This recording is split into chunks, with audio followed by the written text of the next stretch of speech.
పరిశుద్ధుడును మహాగణుడైనటువంటి మహోన్నతుడైనటువంటి దేవుని పేరిట ఈ ఉదయకాలమందు కృపావాక్య ధ్యానంలోకి కూడుకోవటానికి ప్రభు ఇచ్చినటువంటి దినాన్ని బట్టి, ఈ దినములో ఆయన ఇచ్చినటువంటి జీవాన్ని బట్టి ప్రభువుకు కృతజ్ఞతాస్తుతులు చెల్లిస్తూ ఉన్నాను. అలాగనే మానక ప్రతి ఉదయాన కృపావాక్య ధ్యానంలో పాల్గొంటూ వాక్యాన్ని బట్టి బలపడుతున్న బిడ్డలకు ప్రభు పేరిట శుభములను, ప్రభు పేరిట వందనములను చెల్లిస్తూ ఉన్నాను. ప్రియమైన దేవుని బిడ్డలారా, ఈ సమయంలో ప్రభు మనకి ఇచ్చినటువంటి వాక్యాన్ని చదువుకొని ప్రార్థనాపూర్వకంగా మనం ధ్యానం చేద్దాం. యెషయా గ్రంథము 41వ అధ్యాయము 9-10 వచనాల్ని మనం చదువుకుందాం. చదువుకొని ప్రార్థనాపూర్వకంగా ధ్యానం చేద్దాం. ఇక్కడ రాయబడినటువంటి మాటల్లో ప్రభు స్వయాన ఆయన మాట్లాడుతున్నటువంటి మాటలు ఏంటంటే, భూదిగంతముల నుండి నేను పట్టుకొని దాని కొనల నుండి పిలుచుకున్నవాడా, నీవు నా దాసుడు అని నేను నిన్ను ఉపేక్షింపక ఏర్పరచుకుంటున్నాను. నేను నీతో చెప్పి ఉన్నాను, నీకు తోడై ఉన్నాను, భయపడకము, నేను నీ దేవుడై ఉన్నాను, దిగులు పడకము, నేను నిన్ను బలపరుతును, నీకు సహాయం చేయవాడు నేనే, నీతి అను నా దక్షిణ హస్తముతో నిన్ను ఆదుకొందును. ప్రేమగల తండ్రి, పరిశుద్ధుడా, మీకు వందనాలు. ఈ సమయంలో నీ దాసును పూర్తిగా మరుగుపరిచి ఈ మాటను వివరించి బోధించమని యేసుక్రీస్తు యొక్క పరిశుద్ధమైన నామములో అడిగి వేడుకుంటున్నాము తండ్రి, ఆమేన్.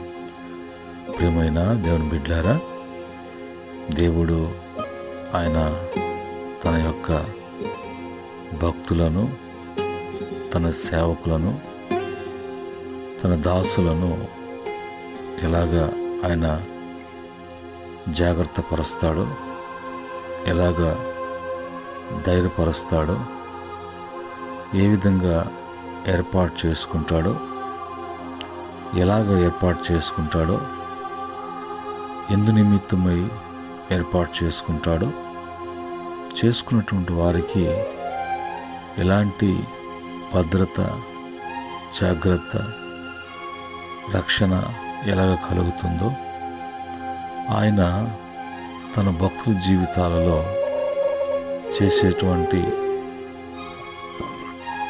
కార్యాలు ఎలాగుంటాయో టోటల్ మీద ప్రభు అంటాడు, నేను నిన్ను ఆదుకుంటాను అని అంటున్నారు. ఆయన ఆదుకునేటువంటి దేవుడు. ఆదుకునేటువంటి దేవుడు ఆయన ఎప్పుడు కూడా నిర్లక్ష్యంగా ఉండడు. సహాయం చేయటంలో వెనకాడడు. నువ్వు కలత చెందకుండా, దిగులు పడకుండా, అలాంటి పరిస్థితి వస్తే నీకు బలపరచడానికి నీకు తోడుగా ఉన్నటువంటి దేవుడిగా ఆయన నిన్ను గురించి చెప్పినటువంటి మాట ఏంటంటే, నీవు నా దాసుడవు, నా యొక్క పనిముట్టువు అన్నట్టుగా ప్రభు తన పోలికను, తన స్వరూపాన్ని ఇచ్చినటువంటి మానవునికి, ఈ మట్టి దేహానికి ఆయన ఎలాంటి మంచి చేస్తున్నాడో, ఎలాంటి మంచి జరుగుతుందో అనేది ఆ మాటలో మనం తెలుసుకోగలం. అయితే మన దేవుడు ఎవరు అని అంటే, ఆయన ఆదుకునే దేవుడు. ఆపత్కాలములో నమ్ముకొనదగిన సహాయకుడు. ఆయన ఒక్కడే దేవుడు. ఆయనకు మించినటువంటి ఆయన కాదని మరొకటి సృష్టి యావత్తులు ఏది కూడా లేదు. కానీ ఆయనే సమస్త సృష్టికి కారణభూతుడు. ఆయన వలనే సర్వమానవాళి రక్షించబడాలి, నిత్య జీవము పొందాలి. కనుక ఈ ఉదయకాలమందు ఆదుకునేటువంటి దేవుడు ఎలాగా ఆదుకుంటాడు, ఆదుకునేటువంటి దేవుని యొక్క సహాయము మనకు ఎలాగా అందించబడుతున్నది, అందించబడాలి అంటే మనం ఏం చేయాలి అనే విషయాన్ని మనం చూసినప్పుడు బైబిల్లో కీర్తన 20వ కీర్తన 2వ చరణంలో పరిశుద్ధ స్థలంలో నుండి ఆయన నీకు సహాయము చేయను గాక, సియోన్లో నుండి నిన్ను ఆదుకును గాక. ఆయన సహాయం చేసేటువంటి దేవుడు పరిశుద్ధమైనటువంటి స్థలములో నివసించేటువంటి వాడు. ఆ పరిశుద్ధమైన స్థలము పరలోకములో ఉన్నది. ఆ పరిశుద్ధ స్థలం నుంచి ఆయన నీకు సహాయం చేస్తాడు. సియోన్లో నుండి ఆయన ఆదుకుంటాడు.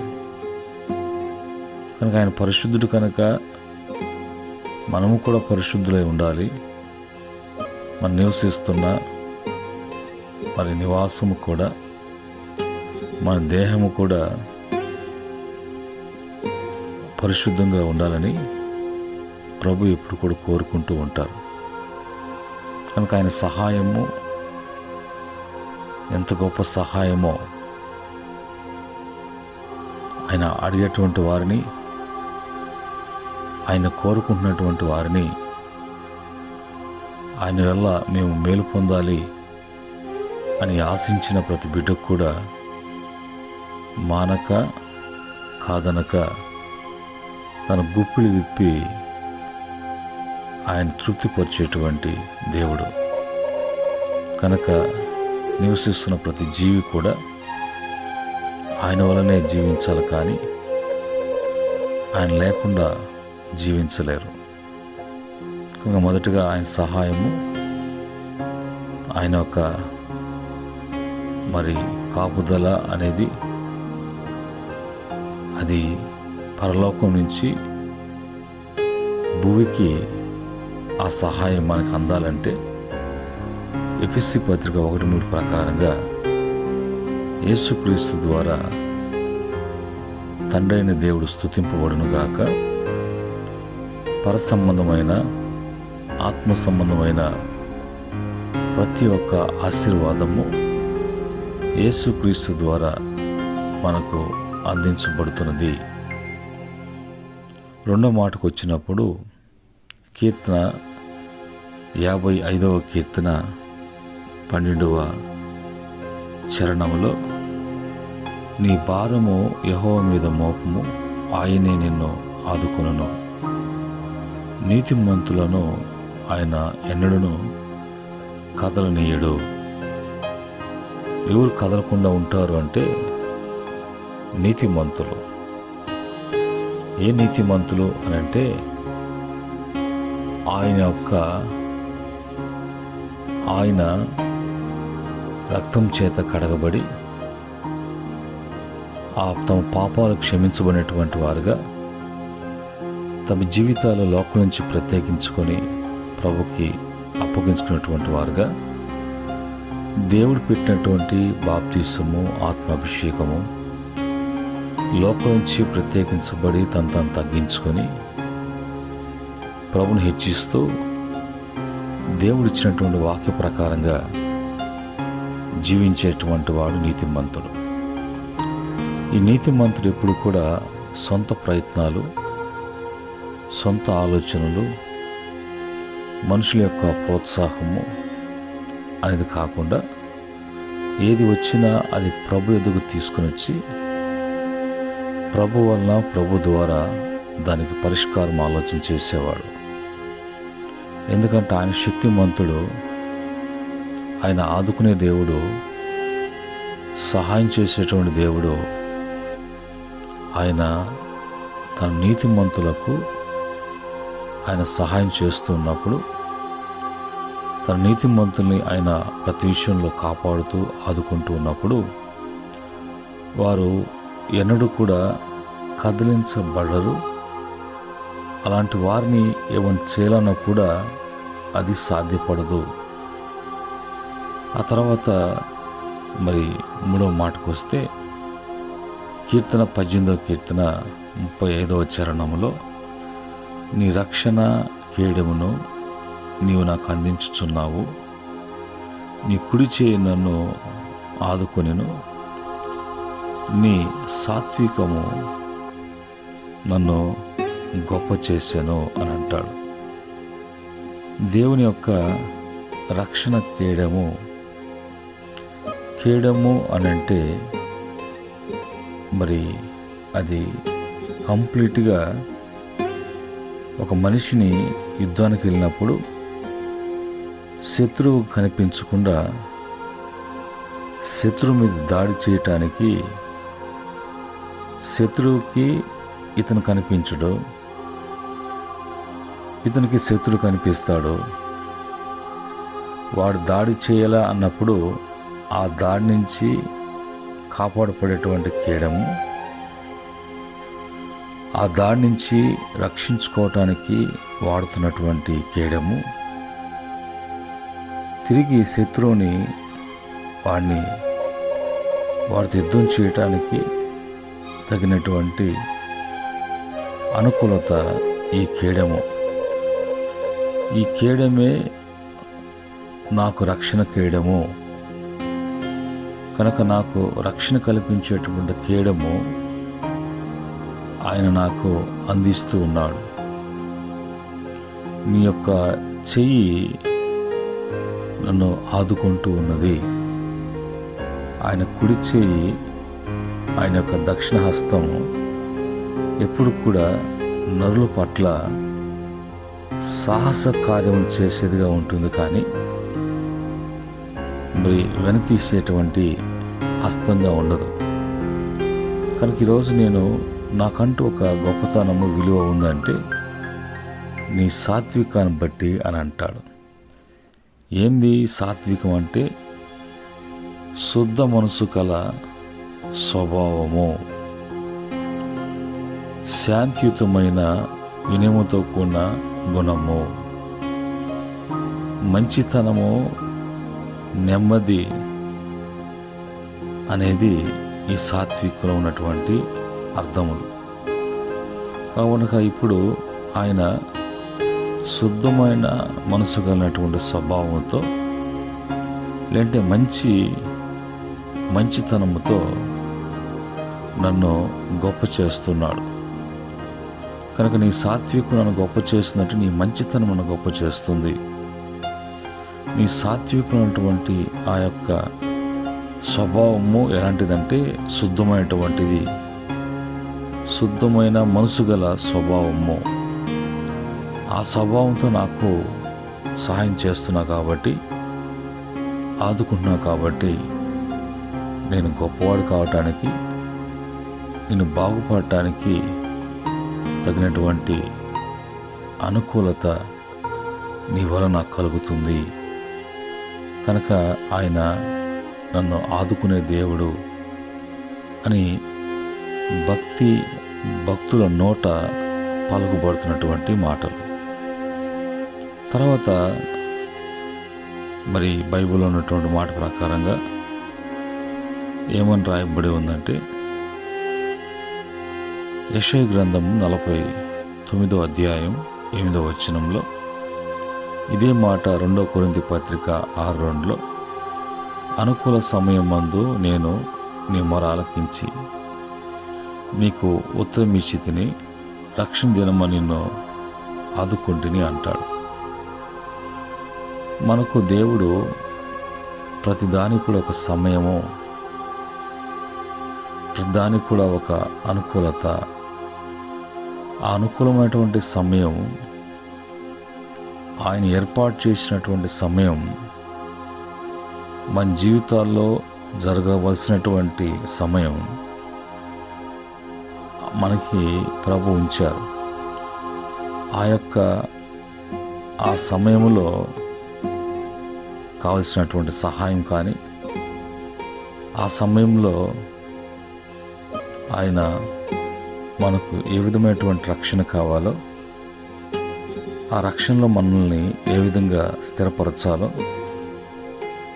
దేవుని యొక్క రక్షణ బట్టి ఈ లోకంలో ఏ విధంగా తేజరెల్లాలో, ప్రభుని గణపరచాలో అనేది ప్రభు యొక్క ఏర్పాట్ల నుంచి జరగాలి. కనుక తొందరపాటు అనేది, ఆవేశం అనేది, ఆందోళన అనేది లేకుండా ఉండకుండా చూసుకునేటువంటి వారుగా ఉండాలి.